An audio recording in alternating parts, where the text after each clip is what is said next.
All right, everybody, good morning. I do have some AP information that I've shared with people via Zoom today that I wanted to make sure you guys at home were aware.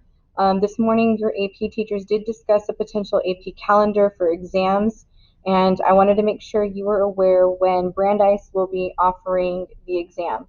You will have a choice. Unfortunately, the only choice that Brandeis absolutely can control is the paper exam. We will not be able to help you with the digital exam, although it is an option. Okay. So if you Google the 2021 AP exam calendar, you will get this website, and it will show you that there are three administration windows. Brandeis is in control of these two. Now, this third one is not in my realm of knowledge. You would have to be able to reach out to Ms. Cook about that. To our knowledge, we don't have any control over that third administration window. For Brandeis, though, Wednesday, May 12th, is the paper exam for English language and composition. So for this class, it starts at 8 a.m. on campus. This is an in-person paper exam. You will be socially distanced very much like you were for the SATs. So there'll be only, I believe, 7 people in a classroom. Everybody will be proctoring that exam. So I think at that day, every classroom is available for use for juniors in the morning, and then for music theory and macroeconomics in the afternoon. So that would be something that is an option if you have concerns about, making sure you're staying healthy. Remember, we do have our protocols in place. We will be masked. We will have gloves. We sanitize all of the things. And so while, we understand that we are in a pandemic, we also know that some of us really just need that opportunity to just focus, being in a space where we know that our scores are safe and protected, versus the digital format last summer where it was a mess and some people's scores were never submitted and all of that. And so we know that there's a lot of, stress and anxiety around these tests. So we wanted to make sure that we are able to take that off of your plate and just give you a safe space to complete it. So that is the first administration window. It is in paper. It is at Brandeis. If you choose not to come on campus at all and you prefer to take it online, it is Wednesday, May 26th at 10 a.m. Mountain Time, which is 11 a.m. local time, and Brandeis has no control over that for you. It is your responsibility to make sure you have an appropriate device, to make sure that you have downloaded the appropriate software, that you understand the digital format. That is not anything that I can go home with you and teach you. So the platform and I believe a guide and practices with that start on College Board on April 8th. I will absolutely share that information with you. But if you have concerns about coming to school and you know that you're more than likely going to be taking an online exam on your own, just let me know so that way I can put you on the radar for Brandeis, and that way they can check in with you. Unfortunately, like I said, we really can't do much for that at home because we don't have control over, whether or not you're going to have a school, issued device. You're more than welcome to check one out, but again, that just becomes a lot more complicated. It's doable. It is an option, but it's a lot more complicated. It's easier to just go ahead and get it done on the 12th here at Brandeis. Um, you will not have an additional advantage over anybody taking it later because everybody's giving tests. Every AP teacher is giving some AP exam within those weeks. So it's not like I'm going to continue reviewing with people that are going to take it later. That's it. We're done on the 12th. So we have to make sure that we maintain equity in that respect. So speaking of exams, we are going to take our argumentative time writing essay tomorrow. So today I want to stop and talk a little bit about what you'll be writing about, what the format looks like, and give you a couple of resources to help you with this, okay? First, you have this graphic organizer, which your AP English teachers came up with. I'm pretty proud, I have to say. So we all know that we need a little bit of help in our essays, no pun intended. So this graphic organizer, the categories, the acronym stands for help. But when you come to write an argument that is evidence-based, yet you have no texts for which to pull evidence, that means your evidence has to come from your own body of knowledge.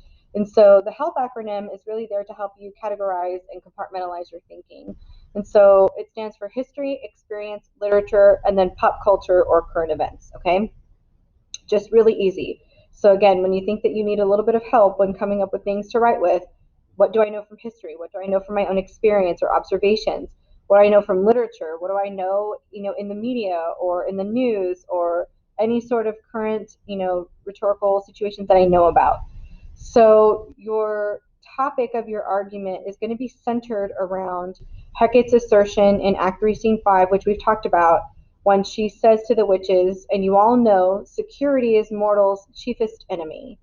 And so, in the play and elsewhere, where have you noticed evidence of the dangers of overconfidence? Where in history have you noticed evidence of that?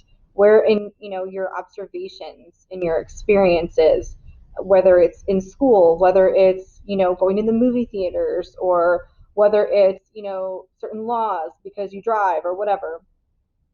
And then literature, of course, in Macbeth, because that's what we're talking about. If we weren't talking about Macbeth, what other places in literature have you seen it?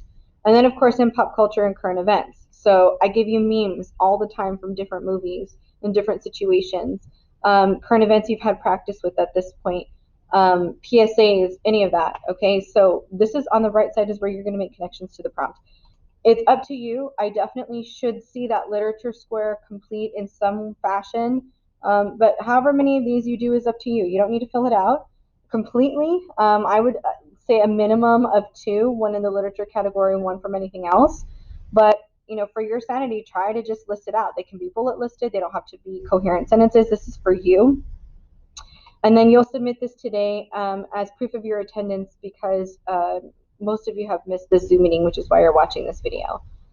Additionally, another resource I've given you, which would be beneficial to all of you, especially when we've talked about your essays in conferencing. A lot of us have concerns about that row B for commentary, and we don't understand what it means. It doesn't always necessarily mean to write more. So in AP Classroom, I have assigned you a video specifically on commentary and line of reasoning. And the consultant who works for College Board, he starts with an argumentative prompt. So he takes a prompt, he breaks it down, he crafts a thesis statement and shows you how to outline for body paragraphs, how to establish a clear line of reasoning in just a basic outline, and talks you through what he would potentially write about. Then even has you practice. So once you fill out this graphic organizer, when you get to that practice section, try it with one of yours. Just outline a body paragraph according to that sequence and that process that he shows you in that video. And I think that might help you really think about your argument and that thread, that running thread that you want to maintain, especially with an argument. It can be really hard to stay on topic because you start ranting, which isn't, there's nothing wrong with that, but you just definitely make sure, that line of reasoning is really important, especially on the rubric. So check that video. Let me know if you find it helpful. I believe it's only 8 minutes or so. Make sure that you try to not be distracted as you watch it, because he builds on quite a few topics as he goes through it. It's a great video. All right. Tomorrow we will be doing your timed writing. I am going to ask that you handwrite it, and I am going to ask that you upload a photo of your handwritten essay, but I will grade the typed copy in Turnitin.com. So the rationale is that you have 2 months until this exam. The majority of you will be taking the paper exam. And so I want to make sure that, number one, is your handwriting legible? Because if not, we have 2 months to fix it. Number two, what is the disparity between how much you can write in 50 minutes handwritten versus how much you can type? But I also don't want you to feel that, my handwriting option was not my best and this is a major grade, which is why you'll be allowed to type it and submit it on Turnitin.com. Okay. So tomorrow I do want evidence. That's going to be your attendance, is your photo of your handwritten essay. Okay. Even if you don't finish it, even if it's a mess, I want to see evidence of handwritten progress. And then again, you have until the following Monday to give me your typed copy in Turnitin.com as your major grade, your final major grade of this 10-week grading period. Okay, so be prepared for that for tomorrow. Email me, text me on Remind, or reach out to me on Schoology if you have any questions before we get into our final time writing tomorrow. All right, guys, thanks for bearing with me. I know this is a lot of information, but I look forward to see you guys hopefully on Zoom tomorrow. All right, have a good Thursday.